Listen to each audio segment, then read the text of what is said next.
peut-être je pourrais commencer par excuser mon retard, mais on m'avait noté sur mon agenda 16h30, donc j'étais tranquillement en train de signer des papiers. Voilà. Excusez-moi. Bienvenue, monsieur le directeur. Monsieur le directeur du laboratoire Arago.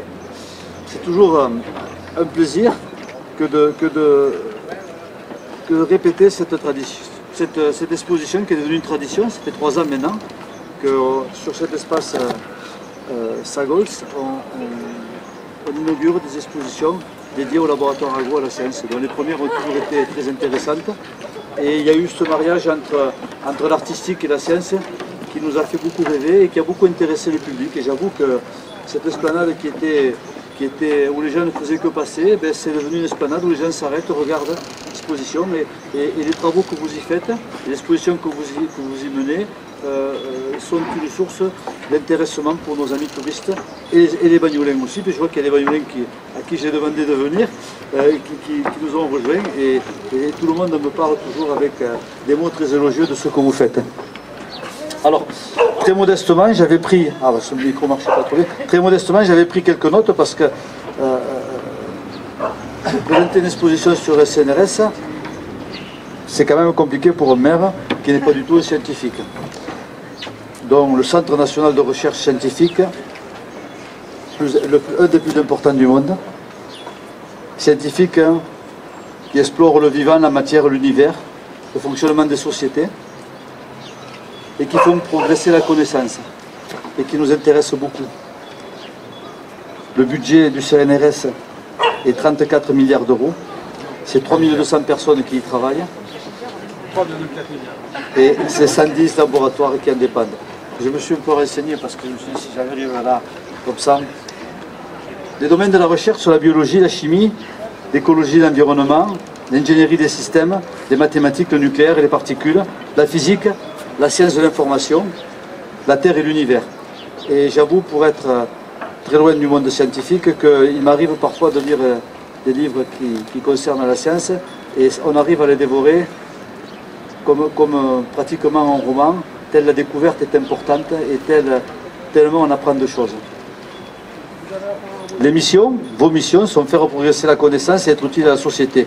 Et Dieu sait si vous l'êtes. Et Dieu sait si vous générez des espoirs dans le public, des espoirs des fois un peu intéressés, des espoirs de guérison pour les uns, des espoirs d'amélioration de notre cadre de vie. Et puis, moi qui ne suis pas un enfant de l'informatique, comme beaucoup d'entre nous, en tout cas les gens qui ont à peu près mon âge, quelle évolution on a connue ces derniers temps. Et à un moment, je me plaisais à dire, nous n'aurons pas la chance de connaître l'évolution qu'ont connue nos grands-parents, qui sont passés de la bougie à la lumière et à l'automobile, et les gens qui ont marché sur la Lune. Et on s'aperçoit que la science nous satisfait, nous rassasie tous les jours, de plus en plus. Et moi, si je devais faire un vœu, c'est celui de vivre 100 ans de plus, non pas pour profiter plus que les autres de ce que la Terre nous offre, mais par curiosité pour voir tout ce que l'évolution, les scientifiques et la connaissance va nous amener, de progrès, parce que la science amène toujours beaucoup de progrès, bien sûr. Quand il est bien utilisé, alors il y a toujours des gens qui auront toujours un esprit négatif par rapport à ça, mais il y a tellement de progrès qui ont été faits, tellement d'espoirs qui sont mis dans le monde scientifique, que vous portez, mesdames, messieurs, votre responsabilité, elle est énorme, elle est bien plus importante que la mienne, qui ne suis que de passage et qui n'est qu'à améliorer cette ville pendant quelques années. Vous avez histoire à écrire quelque part l'histoire de l'avenir de l'humanité, ça me paraît une mission tellement importante, tellement grande.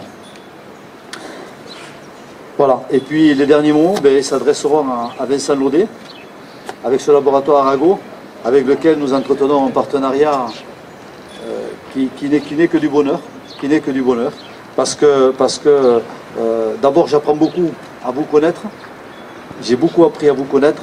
La ville de Bagnols-sur-Mer vous est énormément reconnaissante de tout ce que vous faites, et puis cette ouverture qui s'est faite de cet établissement, avec l'ancien directeur aussi, et vous-même, qui continuez et peut-être qui amplifiez encore cette ouverture, c'est vraiment un levier énorme pour la ville de Bagnols-sur-Mer, pour le territoire. Et vous savez que je prêche, j'ai encore prêché dernièrement, puisque j'ai fait une longue lettre à la présidente de la région pour positionner la ville de Bagnols-sur-Mer comme une ville universitaire, parce que je voudrais qu'on soit reconnu comme tel, parce que le laboratoire Arago, c'est aussi de l'enseignement, c'est de la recherche, et c'est aussi une incubation d'entreprises qui peuvent s'installer dans des territoires reculés comme le nôtre, et qui ont tout intérêt à s'installer ici, parce qu'ils vont bénéficier de vos appareils, de votre connaissance, de votre accompagnement.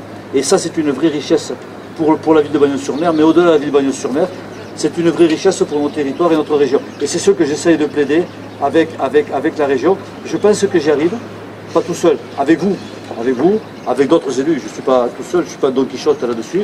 Je pense qu'il y a une réelle prise de conscience des élus qui, à ma grande surprise, et peut-être moi aussi d'ailleurs, on ignorait un peu ce qui se passait derrière ces murs et toute la prolifération, tout le bouillonnement qu'il y a autour de la recherche et tout ce que vous faites ici. Et donc ça me semble très important qu'il y ait une prise de conscience du monde politique de ça, parce que c'est un atout pour eux aussi. Et c'est un atout aussi pour eux, parce que la ville de Bagnols-sur-Mer, notamment par la venue du bateau Tara, qui va venir pendant le mois d'octobre, va se positionner comme première ville d'Occitanie pour la lutte contre la prolifération des plastiques dans les océans. Et c'est une volonté forte et que nous partageons. Et nous avons la chance d'avoir ici des Bagnolais qui portent ce projet. Et Jean-François qui porte ce projet, on découvre ce monsieur parce qu'on le croise tous les jours dans la rue. On ne pensait pas qu'il était capable de porter des choses comme ça, comme quoi. Et donc on est tellement content d'avoir ce monsieur dans nos murs. Et on va participer à la venue de ce bateau ici. Le motif de ma lettre, c'était celui-ci par rapport à la présidente. Je suis sûr qu'elle va venir ici parce que ça les intéresse. Et parce qu'on est sur un courant porteur, si je peux me permettre de parler comme ça, parce que la biodiversité, la préservation des océans, la défense de nos milieux naturels, c'est absolument capital et important. Et ici, quelle ville mieux qu'ici, que Bagnols, avec le laboratoire Arago, la réserve marine, le parc marin, était positionné pour porter ces couleurs. Donc je sais qu'on va le faire ensemble, je sais que CNRS sera bien sûr présent dans cette démarche-là, ça me paraît une démarche très importante. À cette démarche, je voudrais y associer aussi les vignerons. Les vignerons, parce qu'on est sur un vignoble de montagne au bord de la mer, on est certainement sur un lieu qui a été le plus tourmenté par la main de l'homme. Des fois, on préserve des sites naturels, et parce que l'homme n'y a jamais touché, et parce qu'on veut garder la naturalité du site. Ici, on va préserver un site qui a été bouleversé par les hommes, mais dans le bon sens, puisqu'il a permis à la vie de s'installer à Bagnols-sur-Mer, à l'économie de naître à Bagnols-sur-Mer, et de créer tout ce qui a été créé ici. Donc, il était important aussi, dans ce moment que traverse la viticulture et qui est un peu compliqué, où des fois ils sont un peu montrés du doigt, de les associer à cette démarche, parce que ce sont aussi des grands amoureux de notre environnement et qu'ils maintiennent un vignoble de montagne au bord de la mer. Donc, moi je suis plus que ravi, vous le comprenez, d'inaugurer cette exposition. Je suis sûr qu'elle aura beaucoup de succès et je vous remercie de la faire à Bagnols-sur-Mer. Merci beaucoup. Monsieur le maire, cher Jean-Michel, monsieur le délégué régional, cher Jérôme, monsieur le directeur délégué à la science du CNRS, chers amis et collègues. Alors moi aussi je suis très heureux d'être ici et puis de célébrer à travers cette exposition les 80 ans du CNRS. En effet, le CNRS est, vous le savez bien, une des tutelles de l'Observatoire et il contribue de façon très très importante à nos recherches et à notre rayonnement. Et puis surtout, et c'est là-dessus que je voudrais insister, le CNRS, c'est le symbole de la recherche et de la recherche fondamentale qui vise à amener des connaissances, à éclairer le monde. Non pas que ces connaissances n'aient pas à servir après, et bien sûr qu'elles ont à servir après, à créer de la richesse, des emplois, de l'activité économique. Et ici, on n'oublie pas cette dimension, vous le savez bien, on a le partenariat avec Pierre Fabre, on a notre incubateur d'entreprise. Mais justement, ces applications de la recherche, elles ont besoin d'une recherche fondamentale de haut niveau, parce que les résultats de la recherche, ils sont essentiellement imprédictibles, et les exemples abondent d'applications importantes venant de découvertes insolites. La PCR et les bactéries des grands fonds océaniques, j'ai découvert récemment le quorum sensing et une petite sèche de Hawaï, etc. Donc, la recherche fondamentale, ouverte au meilleur niveau international, c'est, et ça va demeurer, notre raison d'être, et c'est bien sûr celle du CNRS, je n'en doute pas une seconde. Et c'est très important, dans l'époque troublée que nous traversons, de le rappeler encore et encore. Alors j'ai utilisé volontairement l'image d'éclairer le monde, parce que oui, c'est ça que génère l'accumulation de nouvelles connaissances, de la lumière. Et nous en sommes bien là, dans l'esprit des Lumières. Et cet esprit il peut paraître démodé, et au contraire, moi je trouve qu'il est d'une actualité brûlante et qu'on ferait bien d'y revenir. Parce que l'esprit des Lumières, c'est quoi? Eh bien essentiellement, c'est 4 choses. C'est la raison, la science, l'humanisme et le progrès. Et ce sont exactement les valeurs que véhicule cette exposition, et plus largement le CNRS, et que nous célébrons aujourd'hui. Alors la raison, la capacité à argumenter, à s'en tenir aux faits véritables, bien loin des fake news. La science, je peux en parler beaucoup ici, une aventure collective extraordinaire qui n'est jamais achevée, qui repousse les frontières de notre monde.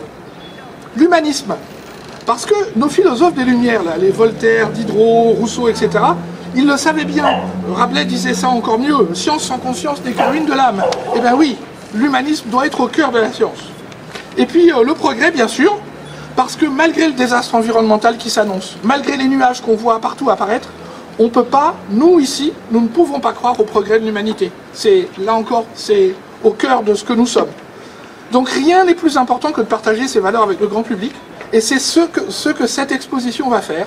Et depuis mon bureau, j'ai déjà vu, depuis une semaine qu'elle est là, des gens s'arrêter et être interloqués et se parler, et ben voilà, c'est ça le transfert des valeurs.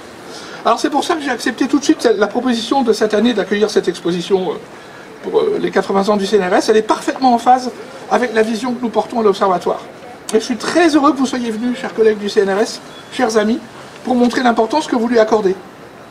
Alors pour finir, last but not least, si vous me permettez, je voudrais bien sûr remercier la délégation au CNRS qui nous a énormément aidés, la mairie de Banyuls et ses services, parce que sans eux, la réalisation, la mise en place de cette exposition n'aurait pas existé.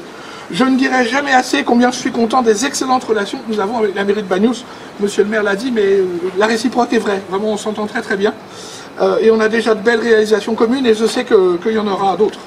Et puis alors, merci aux 3 mousquetaires qui ont contribué ici au laboratoire à ces réalisations. Sandrine, Véronique, Julie et Valérie, car nos 3 mousquetaires sont comme les vrais, ils sont 4. Et puis aussi, merci beaucoup à Sophie qui a participé, et merci à tous d'être là. Voilà. Monsieur Jean-Michel Solé, maire de Banyuls-sur-Mer. Monsieur Vincent Landais, directeur du laboratoire. Moi, j'ai toujours connu ça comme le laboratoire Arago, mais maintenant c'est devenu l'observatoire de Banyuls-sur-Mer. Cher Jérôme, délégué régional du CNRS, je suis particulièrement heureux d'être ici.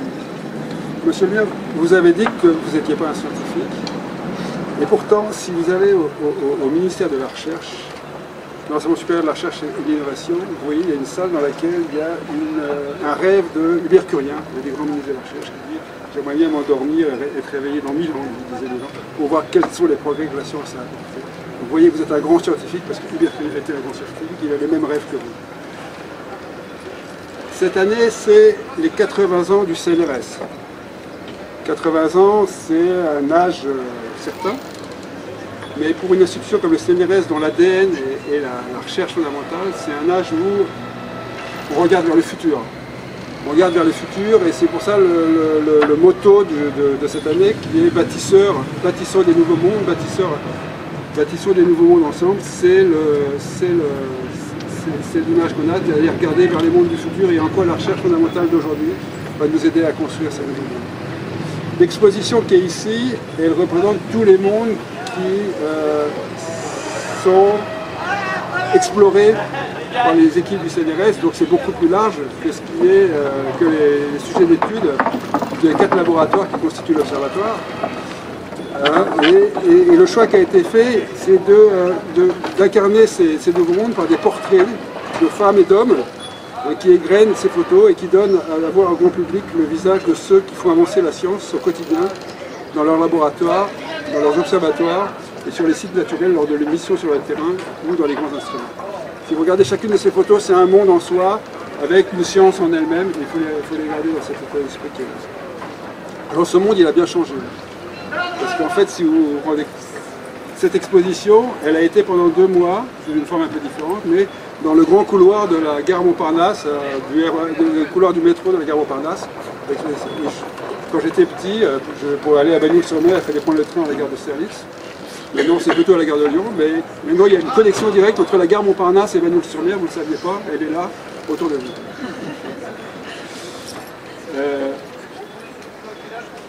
Que dire de plus?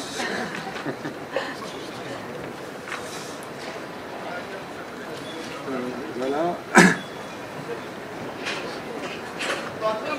Alors, je vais pas, je voulais dire toute l'importance que peut avoir la recherche fondamentale,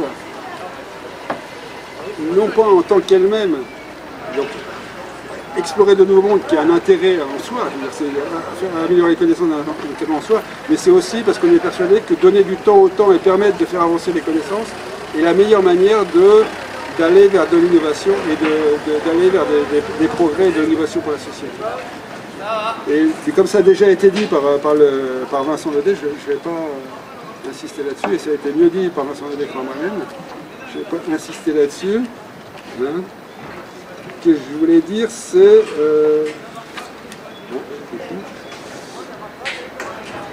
deux mots sur le... Si on n'a pas dit, qu'est-ce qui se passe dans le laboratoire à radio? On n'en a pas parlé? Moi je pensais que c'était pas mal de le faire, mais... Hein. Donc les 4 unités de recherche de l'observatoire permettent de couvrir tous les champs scientifiques de l'océan physique. Si je dis des bêtises, océan physique, chimique et biologique. Cette capacité d'étude holistique du milieu marin permet au laboratoire Arago d'être un acteur majeur de l'étude de l'océan, notamment de l'impact du changement global et climatique sur l'avenir de l'écosystème marin. Il est aussi un acteur remarqué dans le domaine de la biologie, du développement, utilisant des organismes marins comme modèle d'étude. Et si on regarde l'impact, j'ai parlé de l'impact du changement climatique sur l'avenir de l'écosystème marin, et en fait, on pourrait inverser la phrase et parler de l'impact de l'évolution de l'écosystème marin sur l'évolution du changement climatique. Parce qu'on sait combien la mer est, par exemple, un élément essentiel du stockage du CO2 sur la planète, et combien les deux sont forcément intimement liés.